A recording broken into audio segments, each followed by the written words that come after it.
Hello and welcome.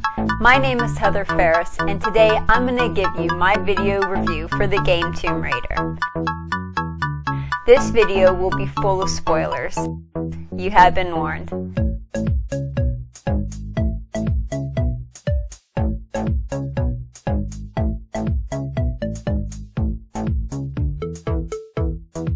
I just finished playing Tomb Raider, and even though I loved it, I was a little bit disappointed that the developers didn't take it further. The game only took me 18 hours to complete with an 88% completion rate, which for me is a very short game. I'm used to my games being a minimum of 40 hours long, which normally can be extended to 80 hours when I feel like being a completionist and finishing all of the side quests and collecting all of the items. I enjoyed playing this game enough that I collected all of the documents and relics, plus I finished all of the tombs. They were the only collectible item I felt that I couldn't miss because the narration added so much depth and history to the story. After a fortnight, I was at last granted an audience with Her Majesty, Himiko of Yamatai. I must confess, she is unlike any woman I have ever encountered. Beautiful, yet inscrutable, calculating even. I collected all of the relics as well, but I found these to be a bit boring, and usually a waste of time. I really liked their idea of searching the relic to find additional information, but it was rare when that extra knowledge had any real relevance when it came to advancing the story. There are traces of white paint on the inside. Whoever used this mask was of noble birth. And the GPS caches were a joke. They were only 5 XP and had no other practical application than that. I mean, at least the plants that you gathered were 10 XP, that's double the amount. I associated collecting the GPS caches with doing busy work at school. I only bothered collecting them if they were close by, and that is why I completed the game with 88% instead of 100%. Now, onto the tombs. I loved them. But, as with the rest of the game, it got me hooked in enough that I enjoyed playing them, but it left me desiring more. There were only 7 tombs, and the puzzles they presented were very basic.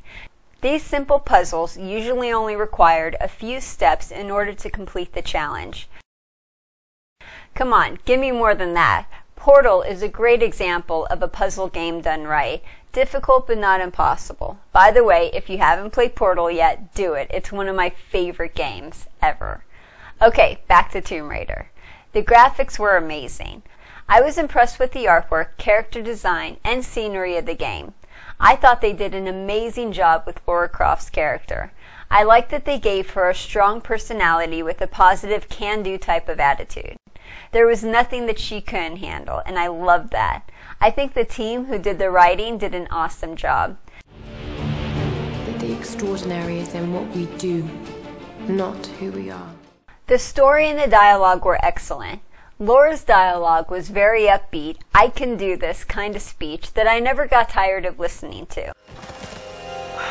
I can do this. Mind you, the game was under 20 hours. Before I played this game, I heard many people talk about the controversy surrounding the attempted sexual assault. This happens near the beginning of the game, and it is a quick sequence that ends with Laura killing the guy. I always find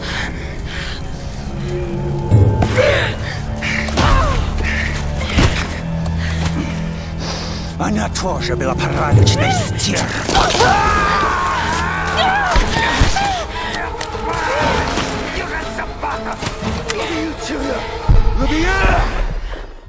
I have seen much worse on TV. Wait, please, no! No! We're just getting started. Grab her legs, man. Come on, grab her legs. That's right, dude. I played on the PC, so I'm used to playing with a mouse and keyboard, which made shooting my weapon a lot easier than if I'd used a gamepad. Why? Because aiming with a gamepad has always annoyed the crap out of me. Speaking of weapons, I loved how the developers found a way to visibly strap each item somewhere on Laura's body.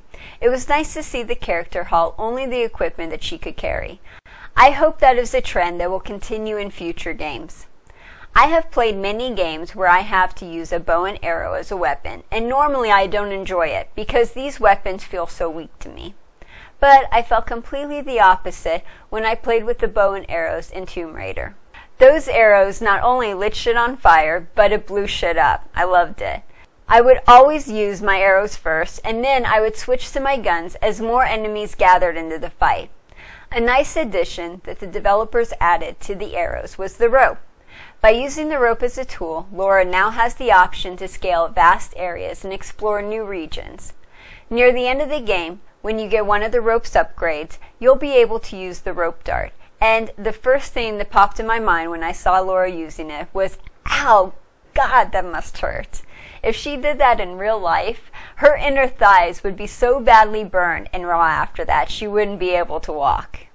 So, all in all, I think Tomb Raider is an excellent game, with its only downfall being that it was way too short and it had too few tombs. Tell me what you thought about the game by leaving the remark in the comments section below. Please follow me on Facebook and Twitter, remember to subscribe, and as always, thank you for watching.